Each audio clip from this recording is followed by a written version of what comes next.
Hey everyone, back with you. Okay, North Korea. I've been seeing a lot of these videos been popping up in the last 2 days. Everybody freaking out because China moved 150,000 troops to the border of China and North Korea, and they think that's because that it's some sort of a force to rebuff, us, the United States, if we decide to go in there and overthrow Kim Jong-un. My friends, that's not what is happening. First of all, 150,000 troops would not get the job done. Okay. Plus, I doubt that China would want to send their troops into North Korea if we were raining ballistic missiles down upon them. I don't see that happening. I did a video back on January the 27th. I'm going to provide a link in the description of that video so you can go back and watch it. And I stated in that video that the major foreign policy crisis Trump would deal with in his first term would be North Korea, because things are coming to a head there. And the reason I made that statement was not so much because of what's going on with relations between the U.S. and North Korea, but because of what's going on with relations between China and North Korea. China has always stood up for North Korea for two main reasons. Number one, they extract a lot of mineral resources out of North Korea. A second reason is that North Korea provides a buffer zone between China and South Korea, and of course they're backed by the United States. And there's a third reason, really.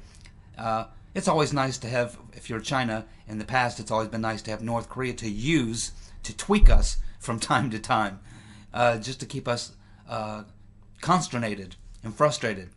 So North Korea has served a purpose for China for quite some time, and they've been taking advantage of it. But something changed when Xi came into power and brought in his new ministers. His top foreign policy diplomat, the very first time that his top foreign policy diplomat went on his tour of various countries, when he went to Korea, he didn't go to North Korea. He went to South Korea, skipped over North Korea.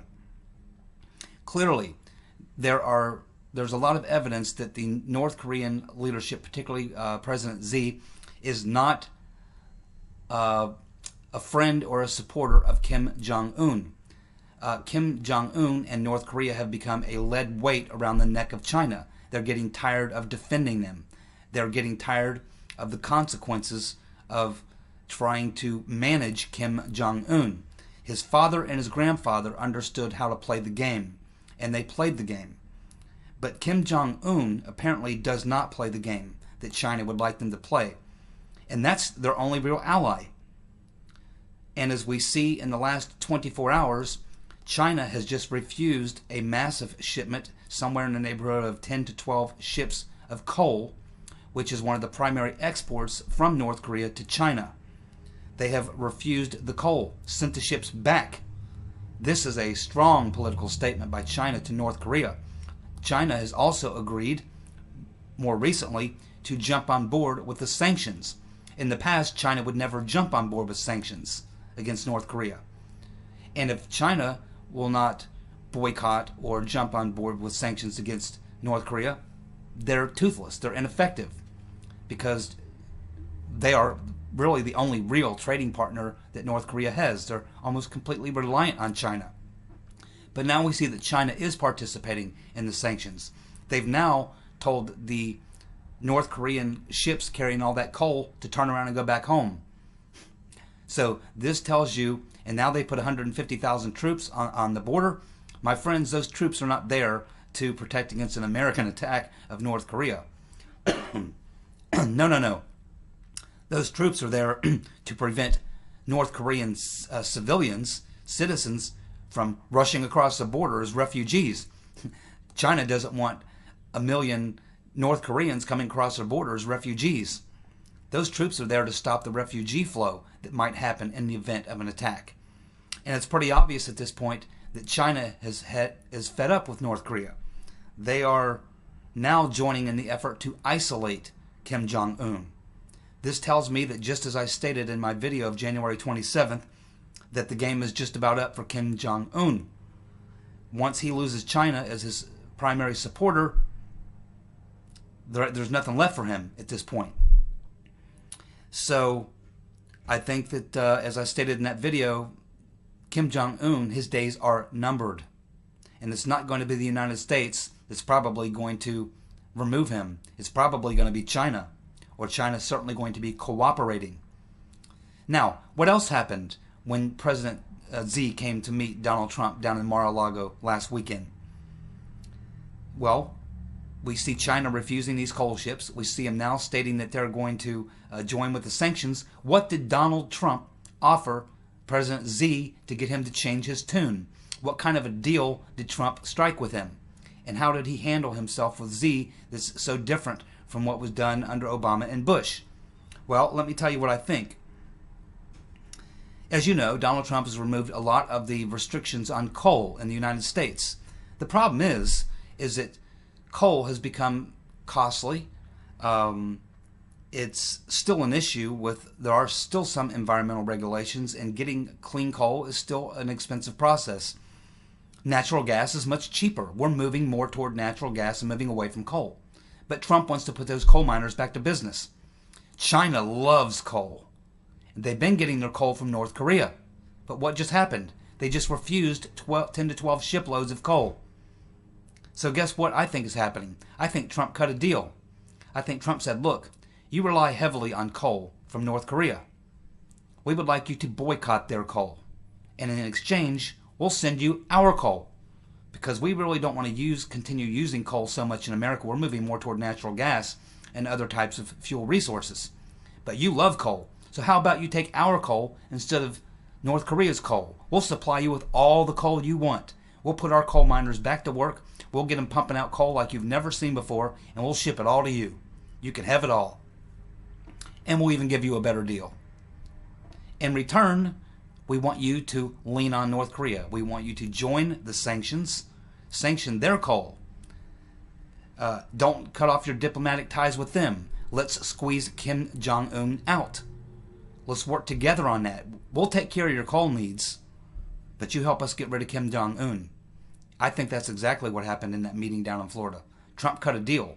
Because what did Trump do? Instead of trying to smack China over the head with a stick and push them around, he offered them a carrot. The carrot and the stick. That's exactly what happened, my friends.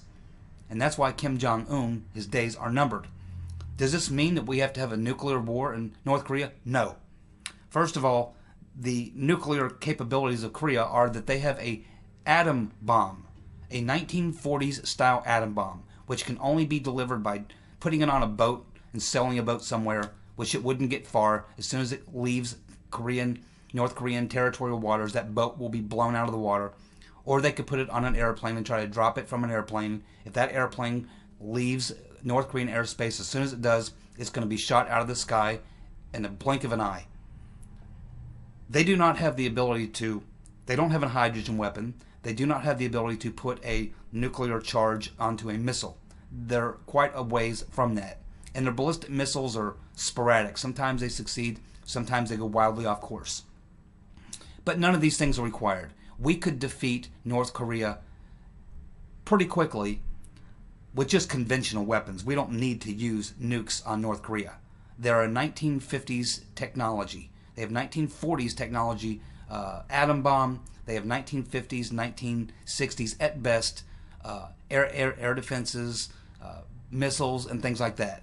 We could devastate North Korea in a very short period of time using nothing but conventional weapons. No need for nukes in North Korea. And in fact, here's something else that you might want to think about.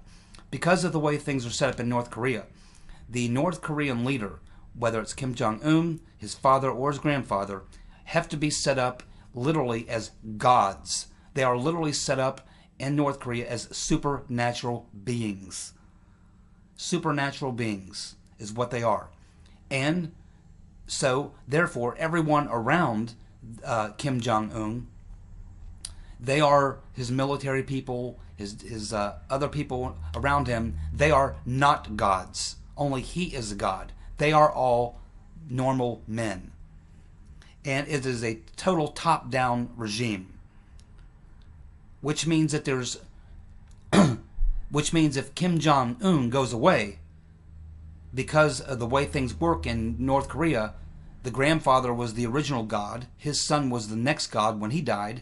And then when Kim Jong-il died, the next God was his son. So the next God that would come after Kim Jong-un would be his son. But if he has a son, he's not old enough to take power. And I'm not sure if Kim Jong-un even has any children.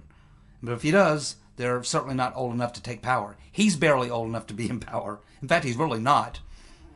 So how do you deal with this situation? Well, you get together with China, you cut a deal, which Trump obviously has, to squeeze him and squeeze him and squeeze him.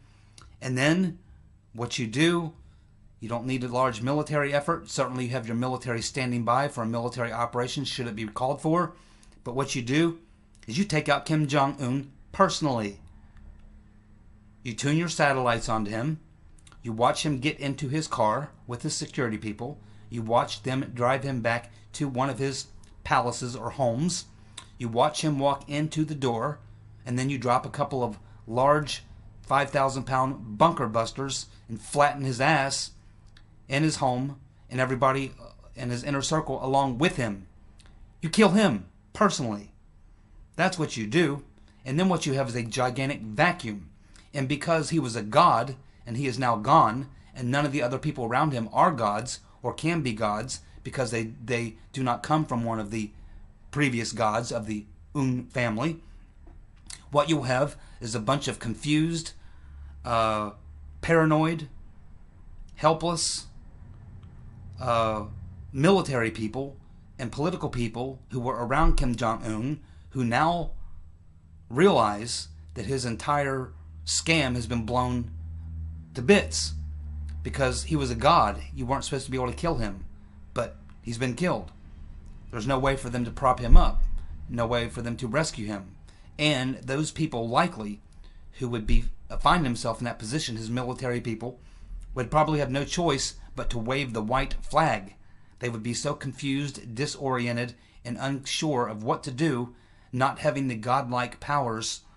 They would be forced to wave the white flag because they would probably understand very clearly that having just blown Kim Jong-un to shreds, that the American military is probably waiting with their ships and aircraft and subs and missiles and all the other things that they have, not to mention the weapons we don't even know about.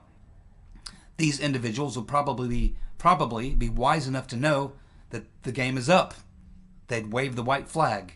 You may end up being able to take down North Korea, and especially if they don't have China backing them.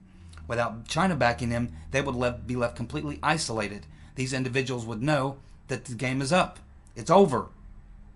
And doubtful that they would launch a full military strike, knowing good and well that they would bring upon themselves literally hell on earth. I think they understand this. So, take out Kim Jong-un personally. That may be all it takes. May not require a major military operation. And it certainly wouldn't require nukes. All you need is for China to be on board and take out Kim Jong-un with a bunker buster. Game up. White flag flying. Done. So that's my thoughts on North Korea. And I believe, again, as I said in that video from January 27th, that this is going to be the major foreign policy challenge that Trump is going to face, and it could be a huge victory for him. And I think that we see all the things are falling into place. I saw this back, well, I've seen this coming for 2 years now, since Xi came into power. That's when it all began. That's when the relationship went to hell. China has not been favorable towards North Korea since he came to power.